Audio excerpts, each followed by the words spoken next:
और आपके भी पीएफ अकाउंट में अच्छी खासी रकम आपने जमा कर ली है, तो ये खबर आपके लिए है। वित्त वर्ष 2024 से 2025 के लिए पीएफ अकाउंट में जमा राशि पर 8.25% ब्याज मिलेगा, इंटरेस्ट मिलेगा।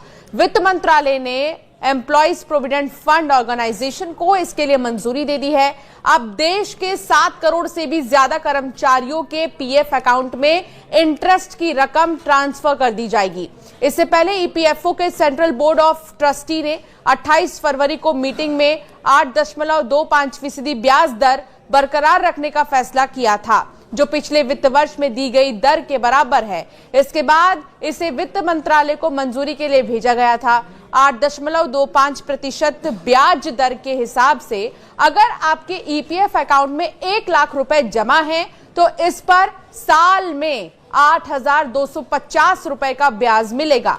तो वहीं पीएफ अकाउंट में 1 अप्रैल 2024 तक वित्त वर्ष 2024 से 25 के लिए ओपनिंग बैलेंस कुल 5 लाख रुपए अगर जमा है तो ऐसे में आपको 8.25% की ब्याज दर के हिसाब से 5 लाख पर 41,250 रुपए इंटरेस्ट के रूप में मिलेंगे। ईपीएफओ एक्ट के तहत कर्मचारी की बेसिक सैलरी प्लस डीए का 12% पीएफ अकाउंट में जाता है, तो वहीं कंपनी भी कर्मचारी की बेसिक सैलरी प्लस डीए का 12% कंट्रीब्यूट करती है। कंपनी के 12% कंट्रीब्यूशन में से 3.67% पीएफ अकाउंट में जाता है और बाकी 8.33% पेंशन स्कीम में जाता है। तो वही कर्मचारी के कंट्रीब्यूशन का सारा पैसा पीएफ अकाउंट में जाता है। 1952 में पीएफ पर ब्याज दर केवल 3% थी, हालांकि उसके बाद इसमें बढ़त होती गई। पहली बार 1972 में ये 6% के ऊपर पहुंची, फिर 1984 में ये पहली बार 10% के ऊपर पहुंची। पीएफ धारकों के लिए सबसे अच्छा समय 1989 से 1999 तक का था। इस दौरान पीएफ पर 12% ब्याज मिलता था। इसके बाद ब्याज दर में गिरावट आनी शुरू हो गई। 1999 के बाद ब्याज दर कभी भी 10% के करीब तक नहीं पहुंचा। 2001 के बाद ये 9.50% के नीचे ही रहा है। पिछले 7 सालों में ये 8.50% या उससे ही कम रहा है। आपको बता दें कि फाइनेंशियल ईयर के आखिर में तय होती है ब्याज दर। पीएफ में ब्याज दर के फैसले के लिए सबसे पहले finance, investment and audit committee की बैठक होती है।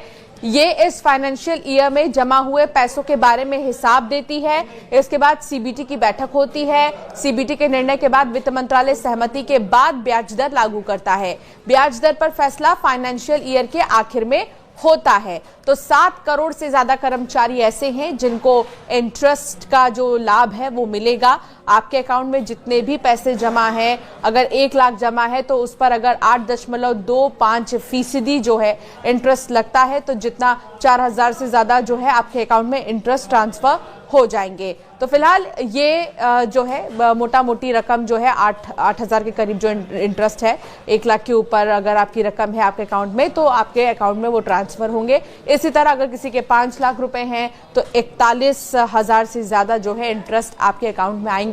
इसीलिए कहा जाता है कि पीएफ के पैसे संभाल के रखिए और पीएफ में जितना आप पैसे जमा करेंगे उतना ही आपके लिए फायदेमंद होगा। आपकी